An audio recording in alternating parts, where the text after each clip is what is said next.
Okay, so recently I've been having a lot of conversations with clients who are wrestling with themselves, which is, pretty normal when you're pivoting. And they are wrestling with themselves for a variety of different reasons. But one reoccurring reason is religious in nature. Okay.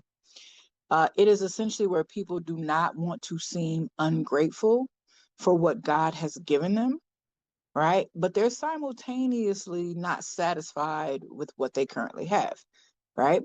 And because this theme keeps coming up, it also reminded me of a TikTok video that I did a while back that was all about gratitude. Okay. So in this episode, I am going to play that TikTok video at the end. But first, I want to address the God part of this whole grateful thing. Okay. So if you have heard yourself say or think any version of these words, okay, maybe it's, I don't want to seem ungrateful, or I don't want God to think I'm not grateful, or God has done so much for me. Maybe I shouldn't ask for anything else, or what if this is what God has for me? Maybe I should just be content, right? I could go on, but you get the gist here. If any of that applies to you, I actually want you to think about it in a new way, in a different way. Okay. The first is, who gave you the desire in the first place? Notice the dramatic pause. Okay. The desire that you have many, many times, right, is for quote unquote good things, financial stability, more downtime, easier business, better marriage, greater health, et cetera, et cetera. The question is, are any of these things bad?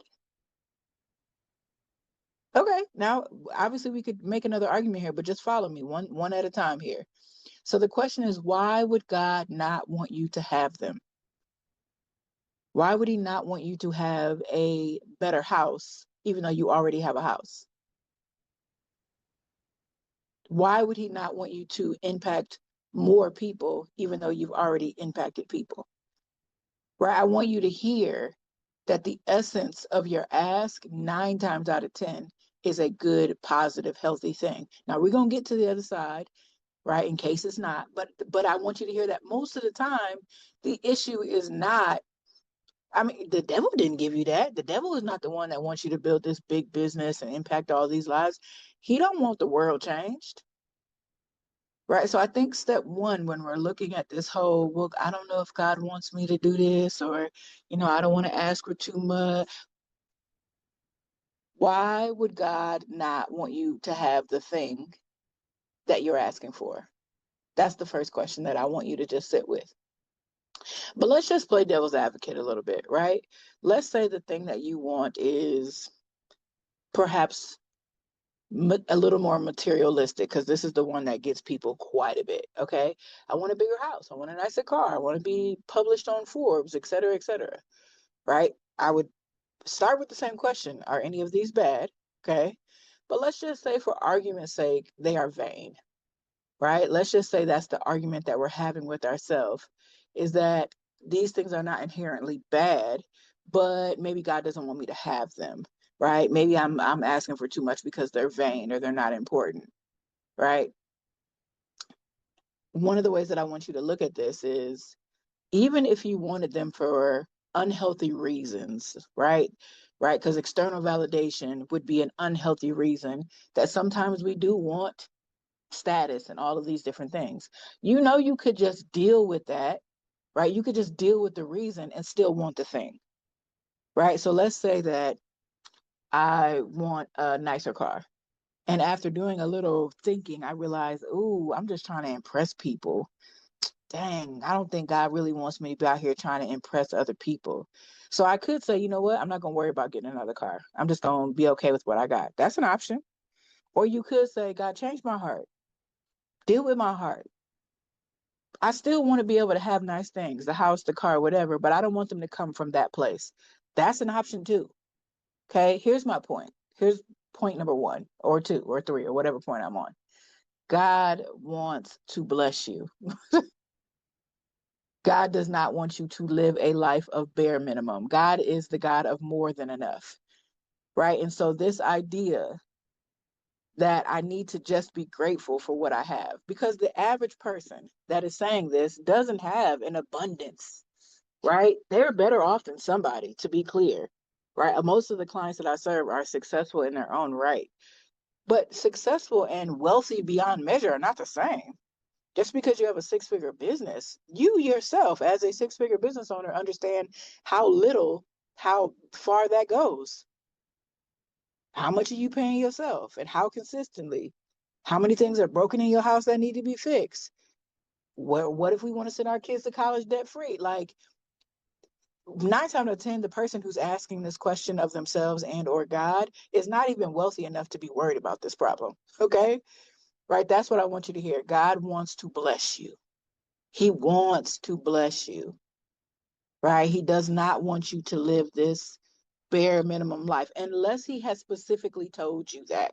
Okay. So that brings me to my second point. Okay. Let's talk about this second point. Okay. Let's say that the first point was not convincing enough. Let's say you're still feeling like, you know what? I don't know if God wants this for me. Go back and listen to this again. Okay, let's start there. Right. But here's the other point that I want to make to you. Ask him. Okay, so if I'm concerned, God, I don't know if you want me to go after this thing. I don't know if I'm being vain. I don't know if I'm asking for too much. Ask him. Lay your desire at his feet and ask him, is this what you want from me? Okay. And if he does not respond, move forward and remain open to his direction. I want you to hear that. When you are a mature believer, you don't need to go to God for every little thing. You shouldn't. God, should I go off and buy this new laptop? God, should I go? And it's like, do you need a new laptop? Is there something wrong with this laptop? Is there a reason why you want the laptop? Like, why do you have to go to God for every single thing? And even the things that you feel like you need to go to him for, because I do think that there are plenty of things that we should be laying at his feet, plenty of them, right? I'm simply saying that you should use some discretion, because when you are an adult, you don't need milk, right? Babies are fed off of milk because they are newborns, right? They cannot digest it. But you are a mature believer. I want you to be able to, at least for the most part, the vast majority of people that are going to be listening to this podcast are not new in their relationship with God. And so the question is, can you learn to trust yourself? And can you learn to trust God more? Right? Because even if he doesn't respond, right, and you say, okay, all right, God, I'm gonna move forward, right? But I'm remaining open, I'm listening, right? And if you ever decide that I went the wrong way, right, or this is no longer the path, or you want me to do something different, just tell me and I will be obedient. That's it. That's how you clear up all of that. You don't have to continue to argue with yourself. And when I play this clip from the TikTok video that I'm referring to, you'll understand even more what I mean by this whole gratitude thing will really cause you to settle. This idea that God doesn't want you to have certain things. And it's like, well, let him tell you he doesn't want you to have it. There might be certain things that you will not obtain. Marriage is not for everybody. Multi-million dollar businesses are not for everybody. Kids are not for everybody. There are legitimate things that he may not give you. That has nothing to do with you asking. That's my point. If he has not told you not to go after it, why would you not go after it? I go back to my original point of, who do you think gave you these desires? Who do you think you did?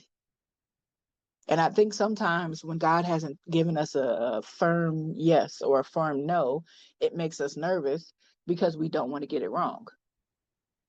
Right. And here's what I understand. Okay. God speaks to me in different ways in different seasons. Sometimes he is direct and clear and repeated and repeats himself. And other times he's far more quiet. Right. There are some seasons where I go to God and I say, hey, tell me what to do. And he will say, well, what do you want to do? And I'm like, God, that's not let me rephrase the question. What would you like me to do here? And he was like, and he'll repeat the same thing. Well, what would you like to do? And I'm like, what difference does it make what I want to do? I'm trying to be in your good graces. I'm trying to stay in your will. And he's like, listen, the reason why he has answered me like that in different seasons uh, is because he is trying to teach me something, right? He's trying to teach me to trust myself and stop worrying about getting it wrong, right? I'm a person who's like, oh, I don't want to get wrong. I don't like wrong, don't feel good to me, right? And then because of that, in different seasons, he talks to me in different ways, right? God may have a different reason why he responds to you the way that he responds to you. But my point here is don't let you not knowing, either because you didn't ask or because he didn't say, stop you from going after what you deeply desire and deserve, right? A lot of times we go to our grave with all of this potential, all of these gifts that he has given us. And then we get to heaven, or, hopefully that's where you're going. Okay. Uh, And you're like, God, why didn't I? And he like, yeah, it's kind of like the whole parable. Is like, well, I sent the boat, I sent the helicopter, I sent all these things. You just decided. It's like, listen, I gave you all the gifts. I gave you this. I gave you free will. I gave you all these things, and you decided not to use them. Why? Because of fear. Fear of getting it wrong. Fear of letting me down. Fear of whatever it is.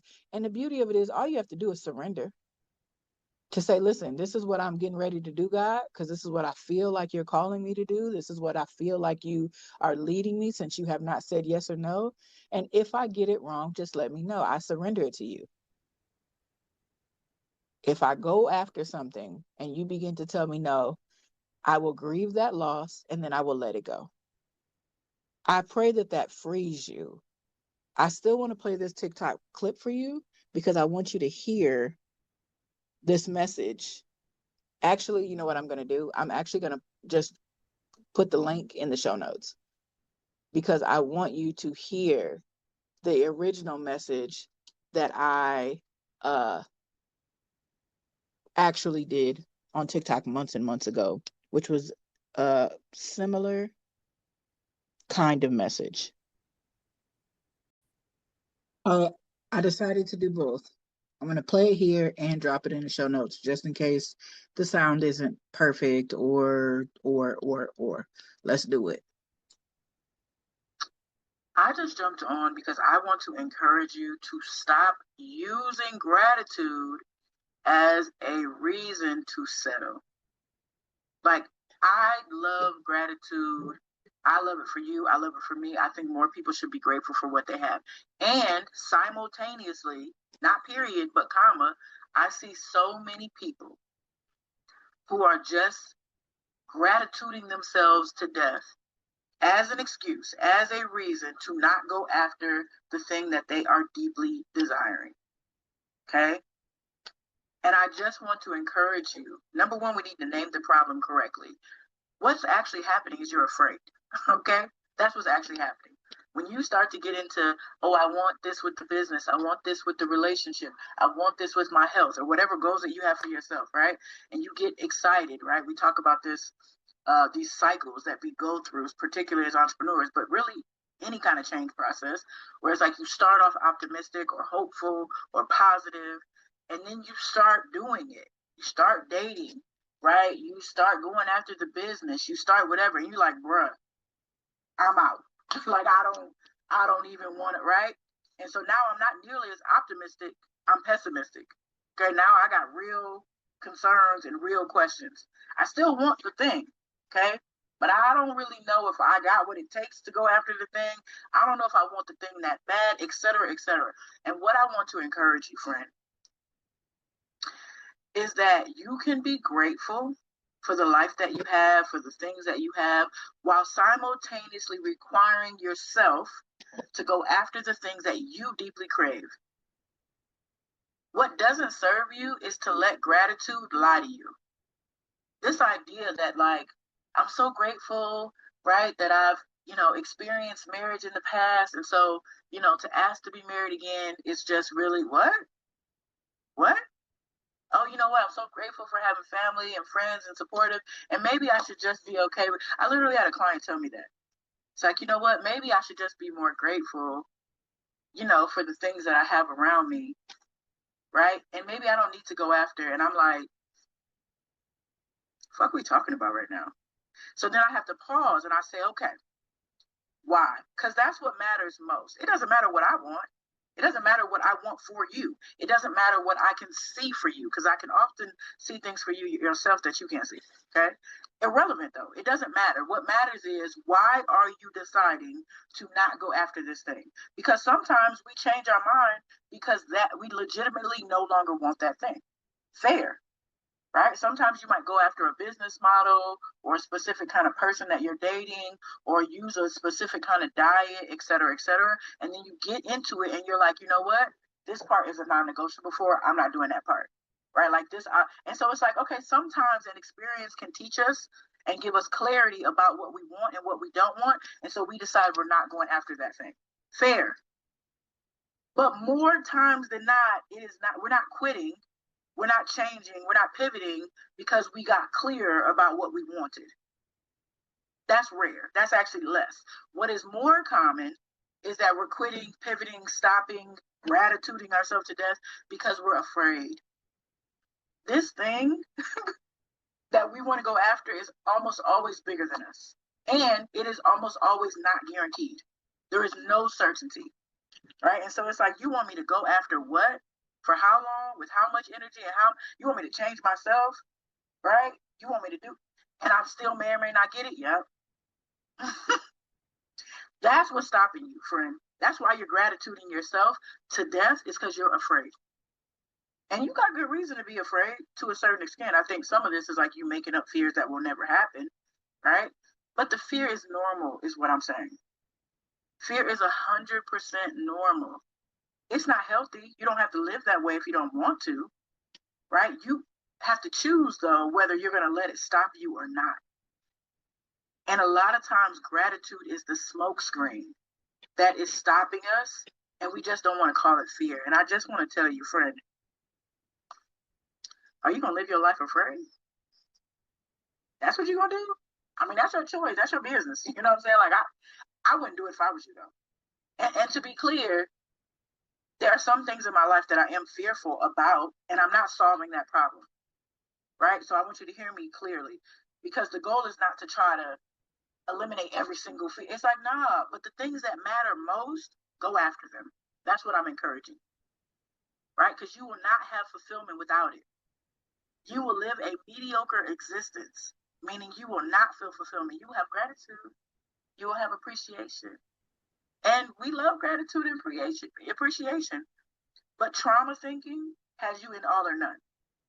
It's like, I either have to be grateful or I have to go after this goal. And it's like, friend, it's both and. It's not either or. You need to be grateful and go after the things that matter to you. And I'm saying have to, I'm saying must, because you will go to your grave unfulfilled if you don't. You will not reach your potential. You will live a life beneath your privilege if you don't. That's what I came on to say. I know that I have